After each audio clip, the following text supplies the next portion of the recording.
Hey everyone, my name is Meera. Welcome back to my channel. It's been a while. How are you guys doing and what are you reading these days? Let me know in the comments because it's always great to hear from you and get some of your recommendations as well. As you can see from the title, today I'm going to be talking about 4 bizarre books that I read in one sitting. Typically, I don't read a lot of books in one sitting because, well, my to-do lists seldom allow for an entire day of reading. But then again, once in a while, some or the other book would come along and it would be so gripping and so unputdownable that I will not get off my bed before finishing it.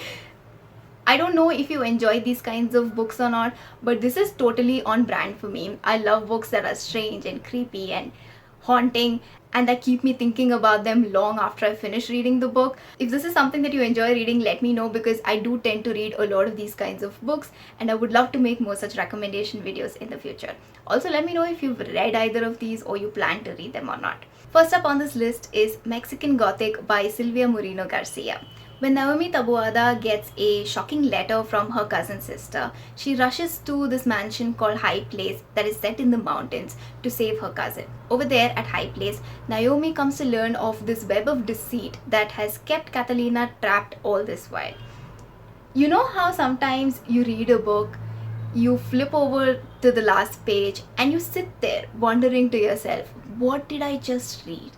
That feeling still remains with me with regards to this book. I cannot fathom how in the world did the author come up with this plot. This is a gothic fiction novel, and the way the author brings High Place to life, it will keep you rooted to the spot. This mansion is like a living, breathing entity throughout, and there were many scenes that disturbed me sufficiently. Uh, Even though the book has been categorized as a horror novel, I'd say that it's more of an appalling, disturbing story than it is scary. And you'll see what I mean if you pick this up. The Doyle family, that is Catalina's in-laws, they would make you want to bludgeon something. They're just like a snooty, unwelcoming, and a very venomous bunch of people. Virgil, who is Catalina's husband, he's like a class A creep. If you don't enjoy stories that are gory, then maybe this book might not be for you. There were some scenes that truly jarred me. And mind you, I'm the kind of person who enjoys reading bizarre books, so that's saying something.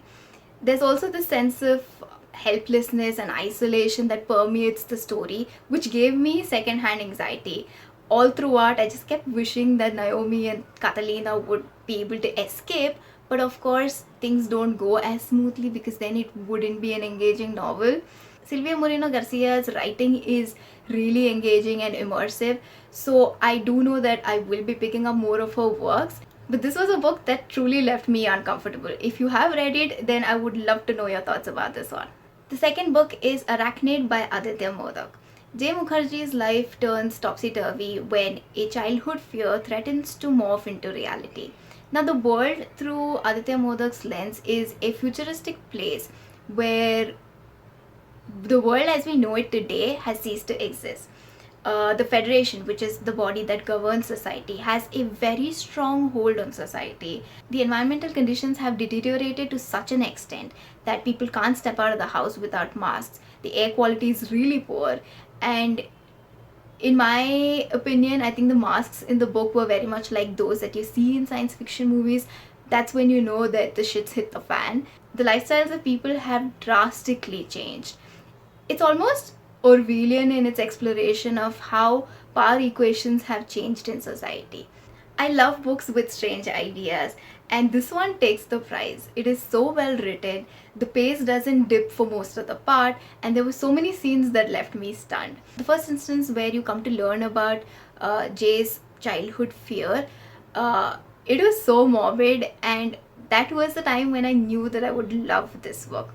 The way the story pans out, you also get that sense of how Jay is completely isolated in the world, that feeling that he's experiencing of not having anyone to rely on or talk to. It really comes across very perfectly through the storytelling. If you are afraid of spiders, then this book is going to be a nightmare. I'm not a fan and I was quite uncomfortable in some of the scenes. The ending again left me rooted to the spot. There's just so much to take away from it. It's not just a science fiction horror futuristic novel. There are a lot of underlying messages about life, our personal identities, the world, and all of that. I'm really surprised that more people haven't discovered this book yet. Anyway, I'd highly recommend it if you enjoy bizarre stories that are allegorical in nature. Please to pick it up if you haven't already. You can also take a look at my full review on my blog, which I'll be linking in the description box. The third book is The Family Upstairs by Lisa Jewell. Okay, so I'm gonna try and explain what the story is about, while A, not revealing too much, and B, trying to make coherent sense. So bear with me, okay? The story begins with the main character, Libby, inheriting a mansion from her birth mother because the whereabouts of her siblings are unknown. Through flashbacks and change in point of views, you learn that this mansion that she's inheriting, several decades before, in that mansion, 3 adults were found dead with a note that suggested suicide by a cult. This mystery is further exacerbated because the 4 teenagers who were supposed to be living in that house were also missing at that point. On the surface, the book does seem to be an average thriller, but Lisa Jewell has spun something so absurd with the story. It is very convincingly written, and the direction that the story takes is so appalling that you can't help but be glued to the book. At least I was. I just couldn't believe myself that this was happening and all of these characters in the book were going along with it. I wanted someone to stand up and be all like, hello, this is not happening, this is super strange, this is very weird, why isn't anyone doing anything about it? There were certain themes that bothered me and might be the same for you. So go into it keeping in mind that you will encounter dark twisted storylines. Now when you rationally think about it, you can't understand why something like this would happen and why people would allow it. But the reason it works in this book is that the characters that are written, the way they are, their mindsets, their approach to life, all of that makes this plot somewhat believable. I know I'm going on and on about these strange things happening and you probably don't know what I'm talking about, but I can't reveal too much without spoiling your reading experience. So there are multiple layers of mysteries in this book, and some of them are more predictable than the others. I for one couldn't guess how the resolution was going to happen, so that kept me thoroughly thrilled. On the whole, the strange sequence of events that makes up the plot of this book makes it very engaging. I heard that there's a sequel coming out for The Family Upstairs and I cannot wait for it. The last book I'm going to talk about is Bird Box by Josh Malerman. By now you know that I love dystopian novels, so of course I had to pick this up. I picked up the book much later after the movie came out. I think the movie came out in 2018 and I still haven't watched it because I want to pick up the second book before I get started with the movie. In this dystopian society, people go about life blindfolded and they try to remain indoors as much as possible because there are creatures lurking outside, and when humans make eye contact with these creatures, it is said that it drives them into a killing frenzy.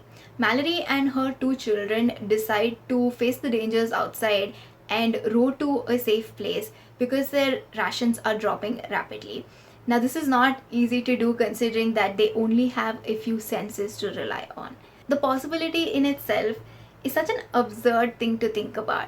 As you're reading the book, you don't know what these creatures are. You don't know if it's just a propaganda that has been created to instill fear in humans, or if there are actually alien species out there with some kind of mutant abilities. And so the sense of the unknown and the paranoia that it eventually creates, that creeps up on you. At least it did for me. This was an immersive experience for me because of how poignant the storytelling is. There are several characters in the book, and at a point it felt so much like the Hunger Games because none of them know whom to trust, and so everyone's just trying to survive.